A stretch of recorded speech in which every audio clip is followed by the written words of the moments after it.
Vamos lá, sétimo ano. Agora, para os exercícios, tá? Páginas 61 a 64. Essas duas primeiras páginas eu vou fazer junto com vocês, que também faz parte da explicação. Então, vamos lá. Na página 61, vocês têm um quadro aí, onde eles estão conjugando os verbos. Walk, get up, catch e try, tá? Então, o que vocês estão percebendo aí? Que nas pessoas onde o sujeito é I, you, we, you, they, o verbo não mudou, né? Continua igualzinho. Só que quando chega no he, she, it, o walk virou walks, o get up virou gets up, o catch virou catches e o try virou tries. Ou seja, na forma afirmativa, são só na terceira pessoa do singular que eles vão mudar, tá bom? E aí vem as regras que a gente aprendeu. Então, a regra A, na terceira pessoa do singular. Lembrando que todas essas regras, A, B e C, a gente vai estar falando da terceira pessoa do singular, tá bom? Então, na regra A, regra geral, o que eu falei para vocês? A gente acrescenta o quê? S, na maioria dos verbos. Então, é isso que vocês vão colocar aí, tá? Na letra B, quando os verbos terminam em CH, SH, S, X, E e O, a gente acrescenta o quê? ES, tá?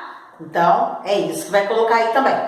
E na letra C, quando o verbo termina em consoante e Y, o Y vai embora e no lugar do Y eu ponho IES, tá? Então, lembrando que essas três regras se referem à forma afirmativa da terceira pessoa do singular, tá bom?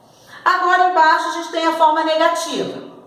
A forma negativa, nós temos aí, lembra que eu falei para vocês, resposta curta, responder sim ou não? No caso, a gente está falando só de negativo, tá? Então, olha só, tá aí. Does Patrícia complain about wake up early? Então, tá perguntando. A Patrícia reclama sobre levantar cedo?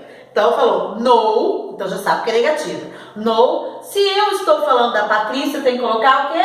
She. Doesn't. Por que doesn't? Porque o she, né? Com she eu uso doesn't na negativa.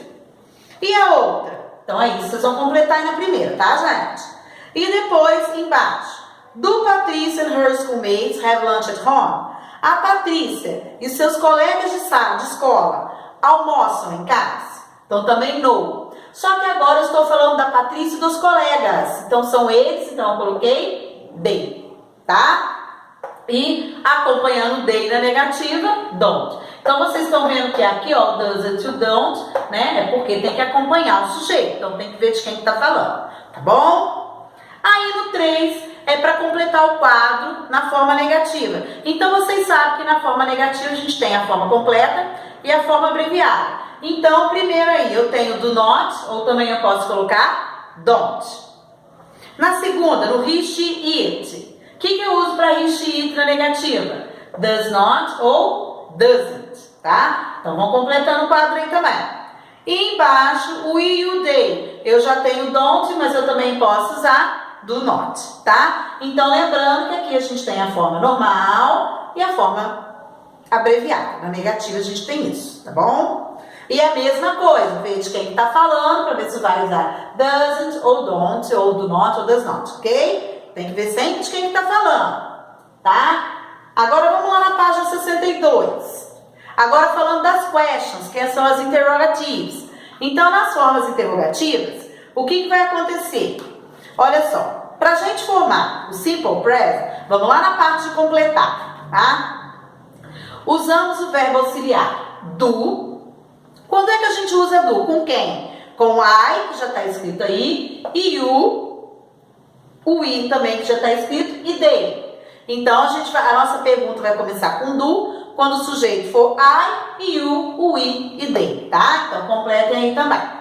E depois, agora quando a gente falar de terceira pessoa do singular, antes de he, she e o it, que já está escrito aí, nós usamos does, tá? Então, para a gente saber se vai usar do ou does, a gente também tem que ver de quem está falando, tá legal? Então, gente, aquilo que eu falei para vocês no vídeo anterior, na forma afirmativa, negativa e interrogativa, sempre tem que ver de quem está falando para ver o que vai fazer com o verbo, tá bom? Então, agora nós vamos para os exercícios. O número 1. O número 1, vocês vão estar percebendo que é um texto. E o texto né? Vocês têm aí, entre parênteses, dois verbos, né? O call, calls, então um verbo normal, ou um verbo com S, ES. Então, presta atenção. Desses verbos que estão entre parênteses, você vai sublinhar qual é a forma correta, tá? Aqui nós estamos falando tudo de forma afirmativa.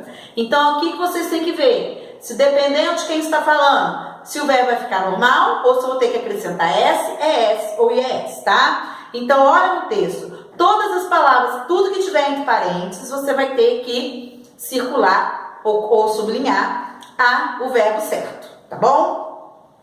Página 63, no número 2. Vocês vão completar com don't ou doesn't. Então, lembrando que tudo aí é negativa. Então, você vai colocar don't quando eu me refiro a I, you, we, they, ou está no plural. E o doesn't quando é he, she, it, ou está no singular, ok? Então, presta atenção de quem está falando para ver se vai colocar don't ou doesn't, tá?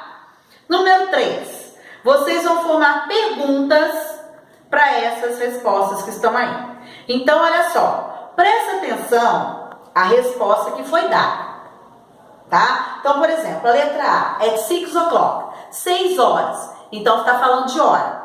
Qual é o word question que eu uso quando eu quero saber a hora? A gente já viu, what time. Então, quando a gente for começar a pergunta com word question, presta atenção. Aquela formação que eu dei para vocês. Primeiro vem a word question, depois vem se é do ou does, depois o sujeito e o complemento. Isso que está aqui entre parênteses é o sujeito e o complemento da frase, tá? Então, basta você ver qual é a word question e qual é o auxiliar, se é do ou se é does. Agora, presta atenção na letra C e na letra D. A letra C e a letra D, a resposta é yes e no. Quando a resposta vem yes e no, eu não uso nenhum word question na frente. Eu vou ter que começar com do ou does a minha pergunta, tá? Então, toda vez que for yes or no, eu vou ter que começar com do ou does. Agora, quando não for, você tem que prestar atenção no que está falando para ver que primeiro que word question vai usar. Depois põe do ou does, sujeito e complemento. Tá legal? O pair work não dá para fazer, né, gente? Que é pair work, o próprio nome já diz, tá? Para terminar, a página 64. Na 64, nós vamos fazer o número 2, 3 e 4, tá? Número 2 é o seguinte, é você colocar os verbos na terceira pessoa do singular. Ou seja, você vai ver esse verbo, se você vai acrescentar S, ES ou IES, tá? A número 3, você vai completar com do ou does. Então, lembrando, a mesma regrinha, ver de quem está falando para saber se na pergunta você vai usar do ou does, tá? Número 4. Presta atenção a esse textinho falando sobre o Jesse McCartney. Então, o que vocês vão completar, presta atenção, com esses verbos que estão aí. Tá vendo? Olha só, alguns têm o verbo do lado, tá?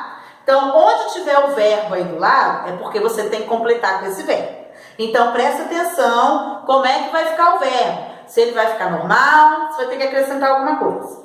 Agora, quando não tem nada, só tem a linha, não tem nada do lado, aí você vai completar com alguma palavra aí do quadro, tá? Desse quadro que está falando sobre ele. Então, presta atenção. Quando tiver o verbo do lado, é para você completar com esse verbo, tá bom? Ver a forma que ele vai ficar. Quando não tiver nada, só tiver a linha, é porque você vai ter que completar com alguma palavra do texto aí. Tudo bem? Lembrando, quando tiver verbo to be, o be, é porque tem que usar am, is ou are, tá? Lembra disso que eu falei para vocês. Quando em algum momento aparecer o not, é porque tem que usar o verbo na forma negativa, tá? Então presta bastante atenção aí. Qualquer dúvida é só perguntar, depois eu mando para vocês a correção. Combinado? Bye, bye!